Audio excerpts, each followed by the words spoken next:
Hello， 大家好，欢迎收看第298期的亚当球鞋，我是亚当。今天我们一起来聊聊这一双来自匹克的维金斯二代 AW2。本期视频由您的点赞赞助播出。在2002年，李宁推出了一款出色的实战鞋，就是韦德之道10。这个鞋款在去年上了不少球鞋博主的年度最佳，实战表现确实非常出色，尤其是在打全场的时候，真的特别爽。那为什么要说韦德之道10呢？今天我们的主角不是这一双维金斯二代吗？因为这一双 AW2 在很多方面都借鉴了韦德之道10，在很多地方他们俩的穿着体验都非常相似，在很多地方的外观设计也非常相似。大概能有个7、8成的相似程度，但是这双鞋并没有韦德之道10来的好穿。那它在哪些地方做的不够出色呢？今天就让小当来让大家尽可能的全方位了解一下这个鞋款。首先，第一点就是它的重量，单支41码的重量在420克左右，而且它中下部分的重量占比有点偏高，穿在脚上的体感重量并不出色。第二点就是它的鞋楦，匹克的鞋楦从以前的宽似海到现在居然成了窄如沟。我正常略微偏窄的脚型穿这一双鞋，依旧觉得它在前掌存在着比较明显的夹脚现象。在尺码选择方面，我平时耐克穿42.5，李宁穿42，这一双鞋我选择了41码，在长度方面比较合适，但是夹脚的这一个情况略微有一些明显。宽脚的兄弟啊，这一双鞋我就不建议你们选择了。在球鞋最前端的这一对动态鞋带孔处，夹脚的感觉会比较明显，而在这一个位置处，它的鞋面也做出了非常明显的压低，存在着比较明显的压脚背现象。我的脚背并不是特别高，但是这一双鞋带给我压脚背的感觉还是挺明显的。在穿着的舒适度方面，真的算不上好，它的包裹确实非常出色，非常棒，但是这一双鞋的包裹感受就是那种死紧的感觉，穿久了之后就会有血液不流通的感觉出现，真的特别的难受。而在后跟处，它跟韦德之道10低帮的造型非常的相似，鞋舌也做了类似的这种比较大、比较厚的鞋舌，甚至连鞋带的材质也一模一样。在系紧鞋带之后，鞋口处的开口有点偏大，在脚踝处的整体锁定并不是特别出色，而且在第一次穿的时候，由于它后跟处的内部填充比较厚，它小枕头下方的内衬材料凹陷的程度不太够，穿进去之后明显感觉到它的后跟并没有办法很好的锁定住你的脚后跟。不过在1、2场的磨合之后，就会有比较明显的改善。在正常的实战过程中，它在动态锁定方面也没有什么问题，在变向或者侧向蹬地的时候，脚在鞋内不会出现位移，在急停急起的时候也不会出现顶脚趾或者是掉跟的现象。它在动态锁定和静态包裹方面确实都没有什么问题，但是在包裹的舒适度方面确实是有点拉胯。除了鞋楦的问题之外，还有一个比较大的问题就是它的鞋面材质。高强度的热熔鞋面确实能够保证球鞋的鞋面强度，但是舒适性是真的差了点意思。弯折点卡脚以及鞋带勒脚的问题在这一双鞋身上都存在，并且鞋带勒脚的问题还是挺严重的。如果你不拉紧就会掉跟，但是拉紧了就会有非常明显的鞋带勒脚背的一个问题，体验感真的不是特别好。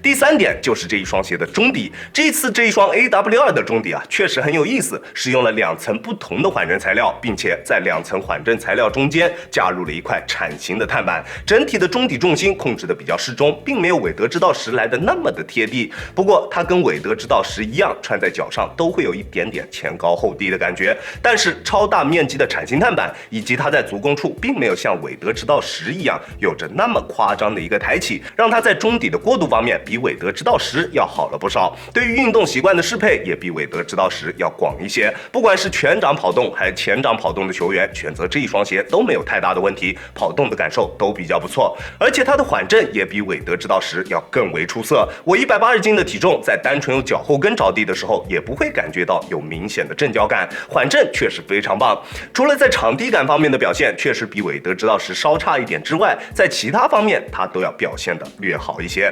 在反应性方面的表现，两者势均力敌，在突破的时候都不会有什么泄力的感觉出现，而且都能够提供给你一定的推进感。但是它们之间最大的一个区别就是两双鞋的驾驭门槛。这一双鞋的驾驭门槛会比韦德之道10要更高一些。如果你驾驭不了韦德之道10，那这一双鞋你就完全不需要去考虑了。它的中底刚性真的非常高，用手根本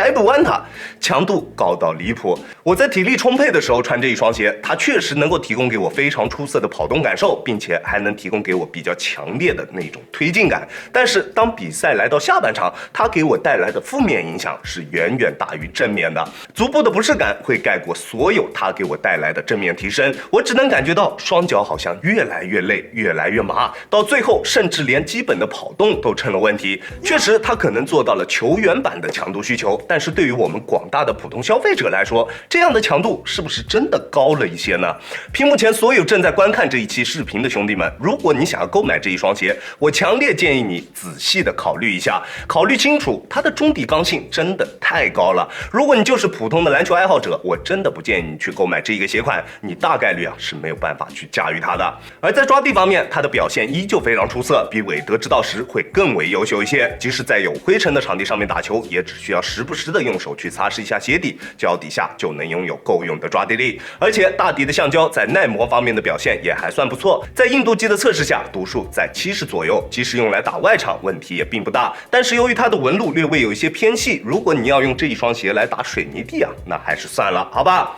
这一双鞋，亚能球鞋主观评级 B 减。这一双鞋在各方面的表现，确实在一定程度上可以说它就是一个加强版的韦德之道10。但是对于我个人来说啊，它的强度太高了，我没有办法很好的去驾驭它。如果你穿韦德之道10，觉得韦德之道10的中底刚性好像还是差了那么点意思，那可能这一双鞋确实可能会比较适合你。它的中底刚性是我穿过所有的篮球鞋当中最高的那一档了。在我状态好的时候，它的中底确实能提供给我非常明显的推进感，但是随着穿着时间的上升，它带给我更多的还是一些负面的东西。它不算出色的鞋楦，它不算舒适的鞋面，还有它偏重的重量都没有办法令我满意。而且即使是在我一个状态不错的情况下，穿它打球我也坚持不了一整场的时间。刚性过高的中底以及前掌那种死紧的包裹感，会让我更快的进入疲惫的状态，脚底下的不适感会盖过所有它所带给我的正面影响。可能我的水平不够，没有办法很好的去驾驭这一个鞋款，但是如果我都驾驭不了，我相信在座80%的篮球爱好者们都没有办法爽快的穿它去打篮球。当然，我相信一定会有朋友能够驾驭这个鞋款，也一定会有朋友在这一双鞋身上得到不错的穿着体验，但是那个人一定不是我。如果你的脚型比较窄，脚背比较薄，脚底下又非常的有力，体力又比较好，那这一个鞋款可能真的会比较适合你。你是那个人吗 ？OK， 这就是本期视频的全部内容了。再次感谢大家观看本期的亚当球鞋，亚当球鞋一切从实战出发，我是亚当，那我们下期视频再见，大家有空来做 ，peace。